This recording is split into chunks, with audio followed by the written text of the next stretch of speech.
If you saw this video of mine, you know I'm very much over debating the religious right as a means of making change.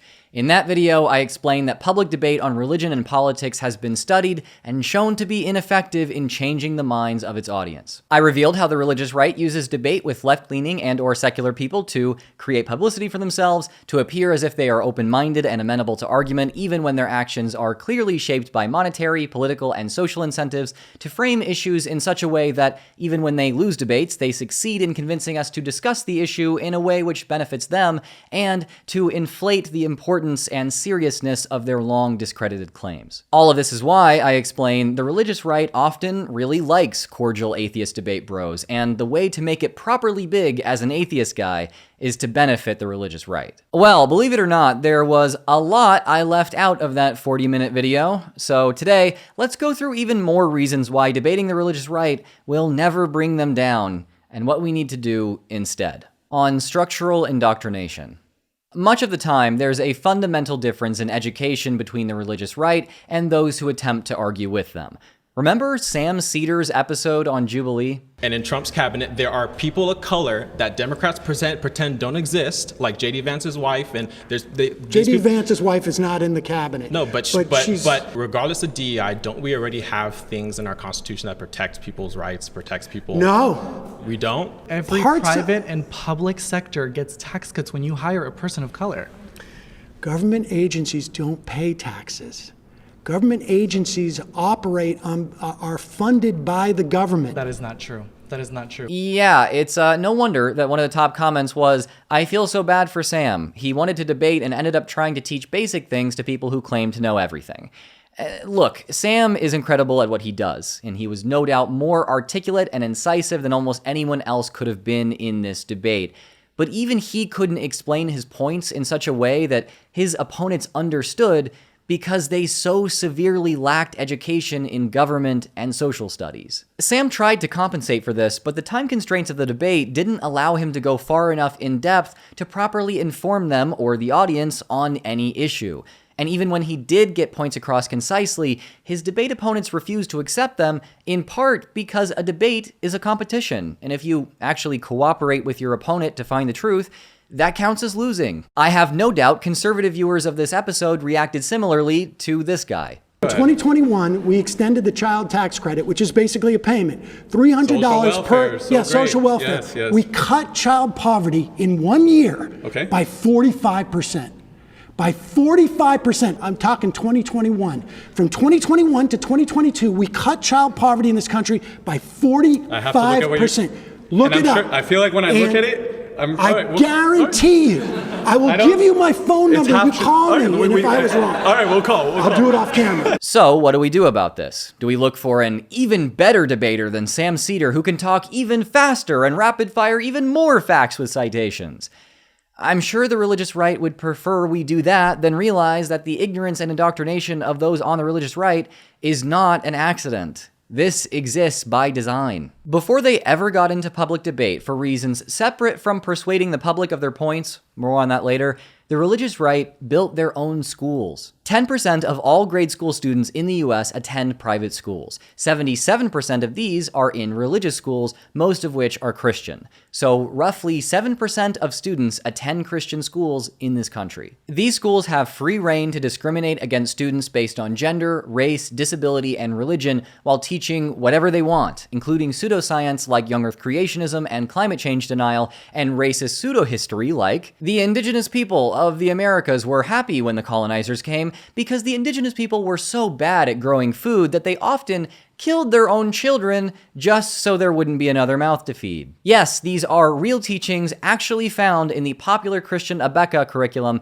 which I took myself as a child. Teaching that America was founded as a Christian nation, that racism ended with slavery or Jim Crow, or that being woke gets you tax cuts as a non-tax-paying government agency is well within the scope of normalcy for a Christian private schools curriculum. These schools are not all privately funded anymore either, thanks to the religious right's successful campaigns to create school voucher programs all over the country. These programs use taxpayer dollars to pay tuition for private school students.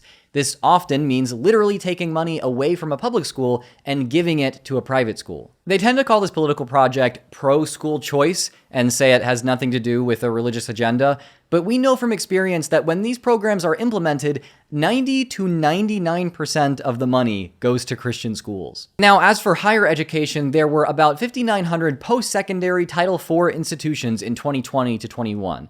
Around 1,000 of these were religiously affiliated, with most of these being Christian. So roughly a sixth of colleges in the US are Christian. The way these are regulated is a lot more complicated than what we have time for, but I will say that many of these institutions have accredited academic programming while still enforcing religious indoctrination through mandated religious activities like my university did. Unaccredited Christian colleges are like Christian private schools. They can teach whatever nonsense they want. Speaking of unaccredited schools, you know the Anti-Woke Academy started by Barry Weiss? Well, the billionaire who brought private school voucher programs to Texas just donated $100 million to the University of Austin. This is part of an effort to make tuition free for students of the unaccredited institution. Around 20 sources have reported on this story, and while left and center-leaning sources emphasize that this money was given on the condition that the school never accept federal funding, right-leaning sources are hardly covering the story at all. That fact itself is a fascinating insight into the story, don't you think? I was able to see that disparity in coverage as soon as I began reading the story because I found it on Ground News, an independent app and website I use every day in my real life, recommend to my friends, and have partnered with for years now. Their platform organizes every published perspective on an issue in one place with data on each outlet's political bias, credibility, and financial incentives. I use their Vantage plan, and you can get 40% off that plan by going to ground.news/skeptic. While right-leaning outlets haven't covered this story, Ground News has a great feature called their blind spot feed, which is dedicated to surfacing important stories that are being completely ignored by one side of the political spectrum or another. So, right-leaning Ground News users stand a way better chance of seeing stories like this than they would without Ground News. Having this feature right there on your phone or in your inbox provides a ton of value, especially in our incessantly chaotic media landscape. So, get Ground News for the person in your life who needs a little help seeing their news blind spot. Go to ground.news/skeptic or scan the QR code on your screen. There you can get the same Vantage plan I use every day for just $5 a month. Taking advantage of this tool is a great step toward reading the news skeptically and staying properly informed. By signing up, you support my sponsor, which in turn supports my channel, so thank you. Of course, the religious right has also worked to undermine public education so that the facts they don't like will not be taught in secular schools either. I'm going to focus on Texas because I know my state better than I know others, but keep in mind that the things I'm about to discuss are happening all over the country. When you look at this side-by-side comparison throughout the bill, it reads like a how-to guide in historical whitewashing. Are you aware that this new version of the bill from the Senate removes the writings of Frederick Douglass? I am. Are you aware that this new version of the bill from the Senate removes the writings of Dr. Martin Luther King Jr.? Yes. This new version of the bill from the Senate removes the history of Native Americans. It's on page 3 of the side-by-side if you don't have it in front of you. Then I believe you. Okay. Are you aware that this new version of the bill removes mentions of Cesar Chavez? Yes. That's a clip from the Texas House in 2021 relating to a bill affecting civics instruction in Texas public schools. It also bans any mention of racism being perpetuated by white people specifically, or that a person can be unconsciously racist.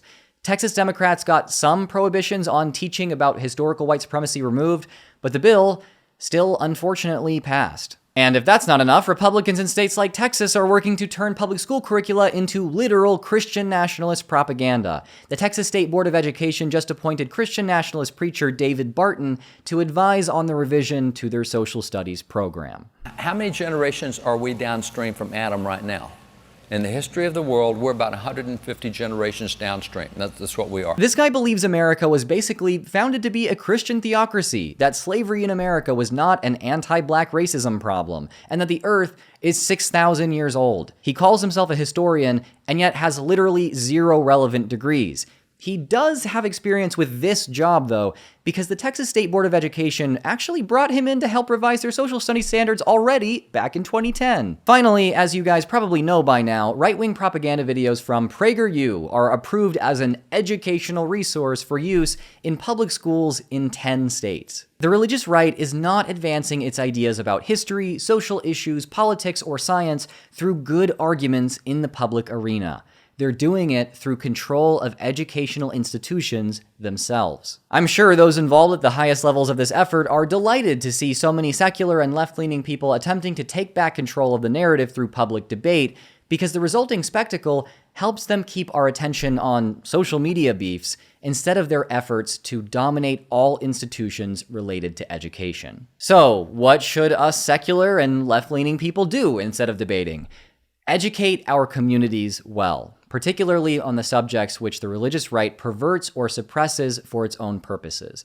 On a large scale, this means stopping the religious right from funneling tax dollars into their pockets and achieving institutional parity with the religious right. And no, I don't count the current state of secular public schools as a sufficient counterforce to religious right schools, as public schools still don't sufficiently educate students on the historical and political realities of this country. Like, they're far from teaching kids how many foreign elections the US has controlled, how many leftist leaders the CIA and FBI have assassinated inside and outside of this country, or how police tactics are regularly used to create violent backlash in order to create the justification for arresting undesirable groups of people. On a small scale, though, this means holding classes in community centers, after-school programs, progressive churches, and even online. You don't have to be a teacher to assist in an effort like this either, and in plenty of places, something like this is already happening. Many of you watching this have the ability to support those efforts, and I urge you to work toward that instead of just spending your time arguing on the internet. Social infrastructure. As bad as the disparity in educational infrastructure is, the disparity in social infrastructure for retaining and mobilizing the secular left is even more insignificant compared to that of the religious right. I know you're probably sick of hearing about him, but I do have to say this. Charlie Kirk started Turning Point USA by seeking out conservatives who already existed on college campuses and helping them build group infrastructure for them to meet regularly. He used online media to push right-wing propaganda, yes, but as a recruitment tactic for his real-life communities. Years later, after that effort had clearly succeeded, he made a move that made his power level grow exponentially.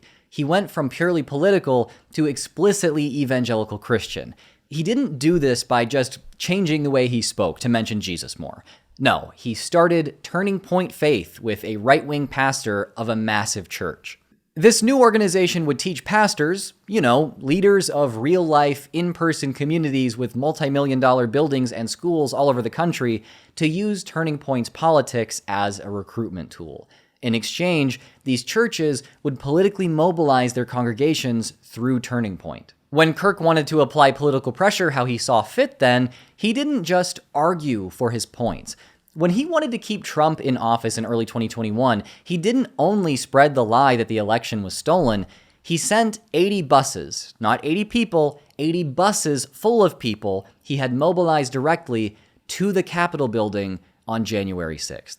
Pastor Rob McCoy, no relation, I promise, the guy Kirk started Turning Point Faith with, then endlessly defended the insurrection to his congregation and taught other faith leaders in the network to do the same thing. We were shamed as a congregation. How dare we would facilitate a meeting with folks who've been indicted from January 6th. We had them all up here, and I'm not ashamed of that. But the world would want us to be ashamed of it. Turning Point deleted their post where they bragged about how many people they were sending to the Capitol on January 6th, which is a kind of tacit admission of their wrongdoing.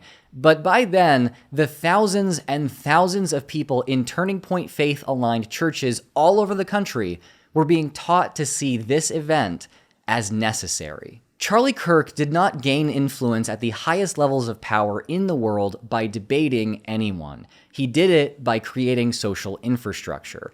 His debates were then used to make cheap and easy content to use as a recruitment tool. If he won an argument, great, more college kids might see him positively and join. If he lost an argument to a college kid, which he did plenty of times on camera, that was no problem. The social infrastructure of his organization was built to keep people in regardless. And to be clear, Kirk is just one example here. The religious right has spent the entirety of its existence building real-life communities for their ilk, where there are both mutual aid networks and opportunities for direct political action. They have never simply created propaganda or held debates and hoped that would be enough to change the world. Just to illustrate how effective this approach is, let me remind you that evangelical Christians who are active in faith communities are a minority, something like 10 to 20% of the population at best. Yet, they have succeeded in creating Christian fascism in this country. Meanwhile, what happens when secular or leftist people win in a public debate? Those they win over will likely have no opportunity to connect with them or others of the same political persuasion in any real, tangible way. Certainly not in any ongoing, regular, communal way. Progressive and secular debaters are usually not connected to and do not promote real-life communities for progressively minded people, much less communities which advocate for any political action. This is not true for some. Hassan Piker has helped real-life mobilization efforts and does at least model being physically involved in political action.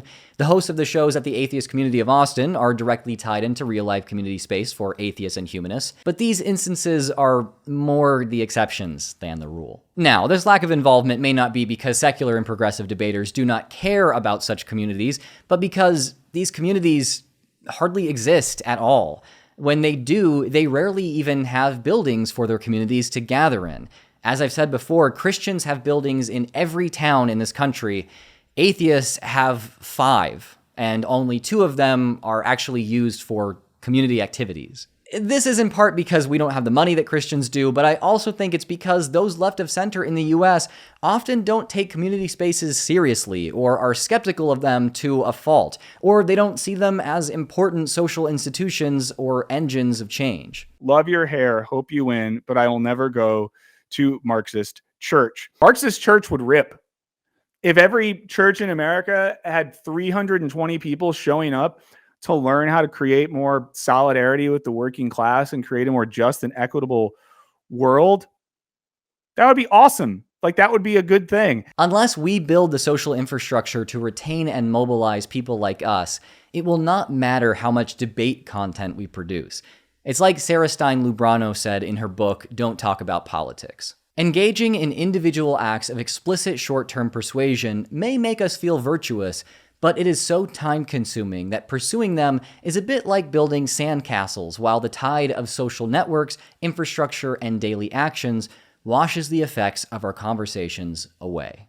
The marketplace of ideas, a broken metaphor. But Drew, I can hear you saying, why should we try to win through the creation of communities and institutions? Shouldn't we strive to succeed in the marketplace of ideas?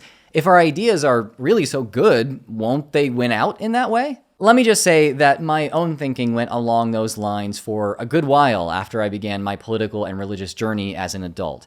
I get the appeal of this thinking because, yeah, this vision of ideological success is ideal. Viewing our world as a marketplace of ideas envisions a reality in which humans are rational actors who choose to adopt ideas based on their merit from an environment where ideas are presented fairly and represented evenly. I would like to live in a world that is something like this. It just isn't the one we actually find ourselves in. As we've discussed, ideas do not start on equal footing in our world. Some are disproportionately spread and maintained through private and public institutions and enjoy a reciprocal relationship with the people at the highest levels of power. When we act as if ideological victories are won through a free and fair marketplace, we frame currently popular or dominant ideas as having earned that status through their superior merit in fair competition. Yeah, it's no wonder we regularly find out that the people who love the marketplace of ideas concept, we're the marketplace of ideas. Marketplace of ideas. Marketplace of ideas. Marketplace of ideas. are directly funded by despotic governments or cartoonishly evil billionaires and megacorporations. Also, our media ecosystem is incredibly fractured thanks in part to social media algorithms, so even beyond the realm of education or religious affiliation, people exist in separate spheres of influence. There is no single marketplace where all ideas are or can be presented. Like, there's a reason why when I go to metal shows or vegan restaurants, someone there usually recognizes me from YouTube and comes up and says hi. But when I go to churches, no one there knows I'm one of the internet atheists influencing their kids to think it's okay to go no contact with them. That's probably a good thing for my safety, but it also means I realistically will never reach those people through yet more online argument. It's hard enough to reach anyone with a quality presentation of ideas in our media landscape because it incentivizes us to push only the most attention-grabbing ones. It rewards rage bait, shock value, and even just silly, vacuous content more than anything else. That's not an even playing field for good ideas, and it reflects the fact that humans gravitate toward content and ideas because of how they make us feel. We are not rational actors. We often think with our feelings, our relationships, and our environments. If we act as if this is not true, we simply will not disseminate our ideas as widely as those, like the powerful people who control the religious right, who know it is true. Although, if we really internalize the framework of the world as a true marketplace of ideas, we do gain one thing at least. The ability to believe that every time we build a sandcastle of an argument, we've accomplished something which moves the world in the most effective, ethical, and ideal way possible.